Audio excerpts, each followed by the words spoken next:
Hello guys, so let's discuss about heat engine, refrigerator and heat pump. Heat engine की मदद से हम work output produce कर सकते हैं। एक सिंपल सा एग्जांपल कंसिडर करते हैं स्टीम इंजन के बारे में।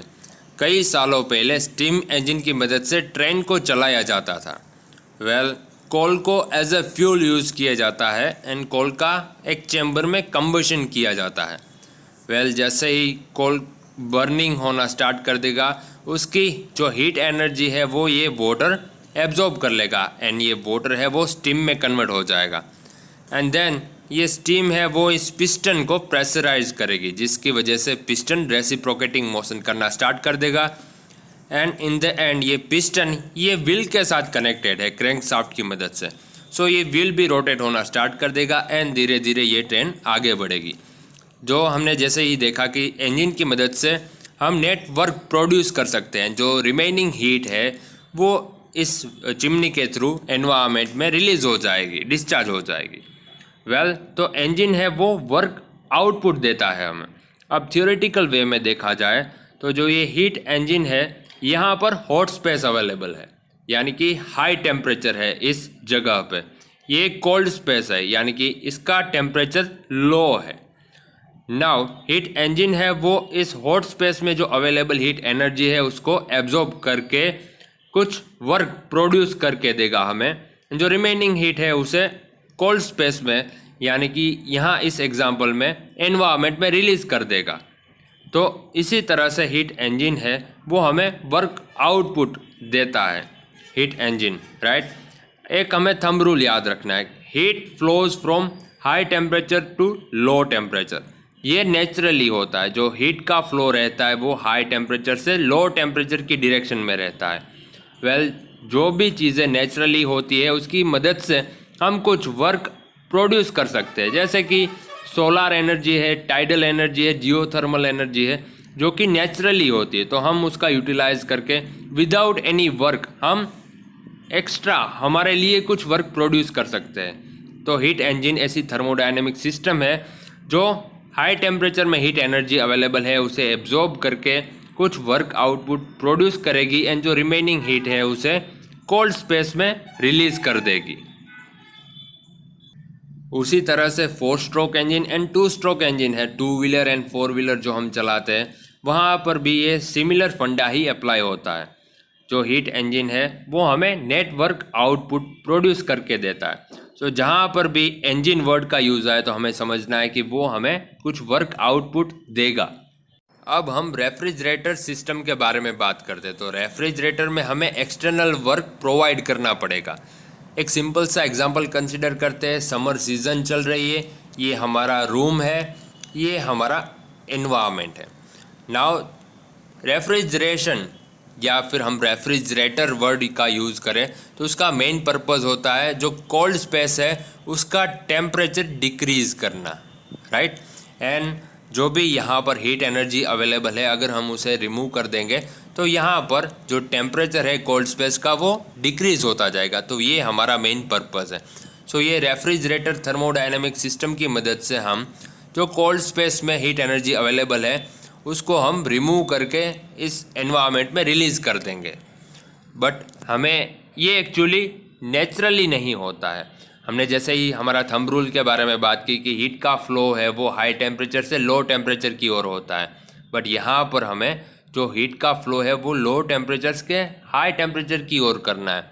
सो नेचर से, अगर प्रकृति से विरुद्ध का काम अगर कुछ करना है हमें, तो रेफ्रिजरेटर को हमें कुछ एक्सटर्नल वर्क सप्लाई करना पड़ेगा, जिसकी वजह से ये कैपेबल हो जाएगा एंड जो कोल्ड स्पेस में हीट एनर्जी अवेलेबल है उसे एब्जॉर्ब करके एनवायरनमेंट में रिलीज़ कर देगा।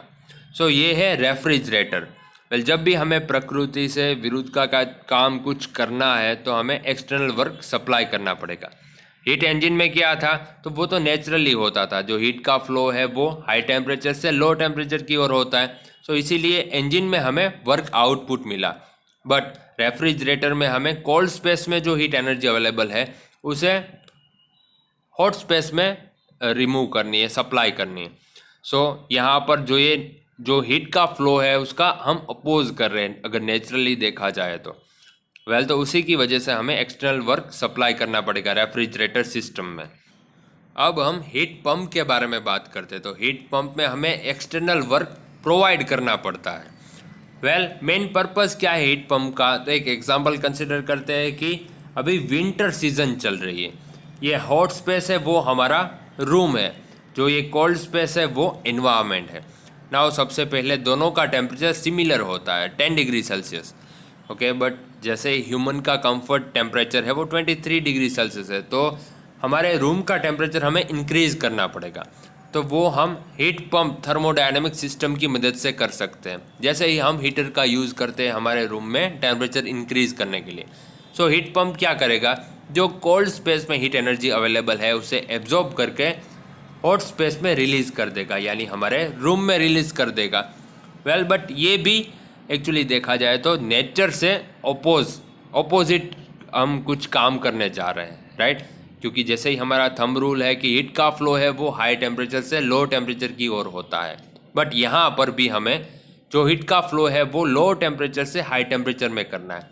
ऐसा करने के लिए हमें एक्सटर्नल वर्क प्रोवाइड करना पड़ेगा इस हीट पंप सिस्टम को, जिसकी मदद से जो भी हीट एनर्जी अवेलेबल है उसे एब्जॉर्ब करेगा ये हीट पंप एंड यहाँ हॉट स्पेस में रिलीज़ कर देगा, जिसकी वजह से ये जो हॉट स्पेस है उसका टेम्परेचर इंक्रीज होता जाएगा।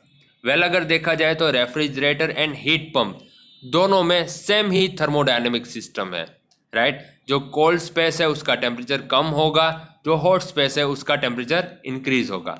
बट दोनों का अगर गोल देखा जाए, मेन एम देखा जाए तो वो डिफरेंट है। यहाँ पर हीट पंप में क्या है, जो हॉट स्पेस है उसका टेम्परेचर हमें इंक्रीज करना है, जबकि रेफ्रिजरेटर में हमें कोल्ड स्पेस का टेम्परेचर डिक्रीज करना है। बट दोनों की थर्मोडायनेमिक जो सिस्टम है वो सेम ही है।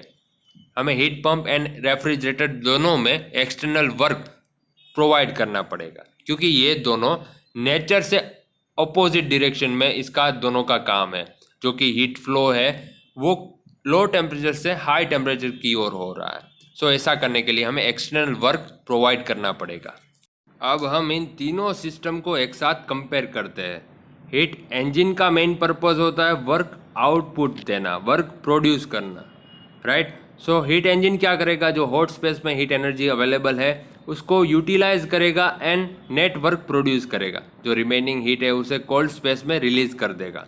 रेफ्रिजरेटर एंड हीट पंप दोनों का अगर मेन फंडा देखा जाए, दोनों की थर्मोडायनेमिक सिस्टम देखी जाए तो वो सेम ही है, बट दोनों का पर्पस अलग अलग है। रेफ्रिजरेटर में हमें कोल्ड स्पेस का टेम्परेचर और डिक्रीज करना है। हीट पंप की मदद से हमें जो हॉट स्पेस का टेम्परेचर है उसे इंक्रीज करना है। दोनों का उद्देश्य अलग अलग है, बट दोनों ही सिस्टम है वो सेम है। रेफ्रिजरेटर क्या करेगा, जो कोल्ड स्पेस में हीट एनर्जी अवेलेबल है उसे एब्जॉर्ब करके हॉट स्पेस में रिलीज करेगा, जिसकी वजह से ये कोल्ड स्पेस का टेम्परेचर डिक्रीज हो जाएगा। बट ये एक्चुअली नेचुरली नहीं होता है। जैसे ही हमने बात की कि हीट का फ्लो है वो हाई टेम्परेचर से लो टेम्परेचर की ओर होता है, बट प्रकृति से विरुद्ध का काम करने के लिए हमें कुछ एक्सटर्नल वर्क सप्लाई करना पड़ता है। सो ये रेफ्रिजरेटर को अगर हम एक्सटर्नल वर्क प्रोवाइड करेंगे तो यहाँ पर जो हीट एनर्जी अवेलेबल है उसे ये रेफ्रिजरेटर एब्जॉर्ब करके हॉट स्पेस में रिलीज़ कर देगा, जिसकी वजह से कोल्ड स्पेस का टेम्परेचर डिक्रीज हो जाएगा।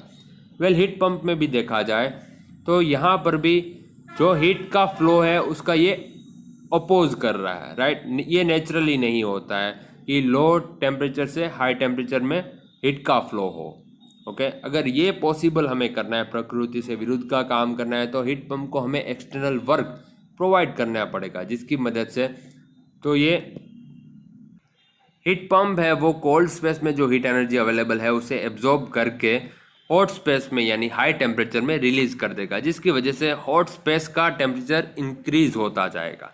जो हमारा मेन गोल है।